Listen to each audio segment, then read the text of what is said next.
பாரத பிரதமர் அவர்கள் வருகின்ற 15ஆம் தேதி அன்று கன்னியாகுமரிக்கு வருகை தர இருக்கிறார்.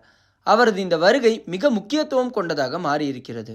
பிரதமர் திரு நரேந்திர மோடி அவர்கள் தமிழ் மொழியை உலகின் தொன்மையான மற்றும் சிறப்பான மொழி என போற்றி தனது உரைகளில் தொடர்ந்து பாராட்டி வருவதும், தமிழ் இலக்கிய கருத்துக்களை சர்வதேச மேடைகளில் மேற்கோள் காட்டுவதும், காசி தமிழ் சங்கமம் போன்ற தமிழ் நிகழ்வுகள் மூலம் தமிழ் கலாச்சாரத்தை ஊக்குவிப்பதும் நாடறிந்த ஒன்று.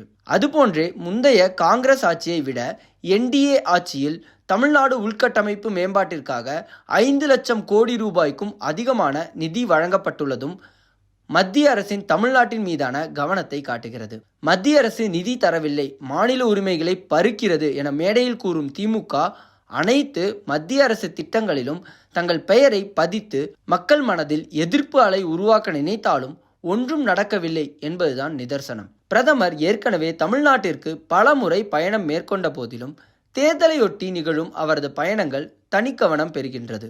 அந்த வகையில் தற்போது தென் தமிழகத்தில் அவரது வருகை நிச்சயம் மக்களின் அமோக வரவேற்பை பெறப்போவதாகவும், கர்மயோகி விவேகானந்தரை போற்றும் குமரி மக்கள் நமது காலத்தில் நாம் நேரடியாக பார்க்கும் கர்மயோகி மோடி அவர்களை உற்சாகமாக வரவேற்க தயாராகிவிட்டதாகவும் கள நிலவரங்கள் கூறுகின்றன. இந்த தேர்தலில் அதிமுக தலைமையிலான தேசிய ஜனநாயக கூட்டணிக்கான ஆதரவு மாநிலம் முழுவதும் அதிகரித்திருக்கின்றது.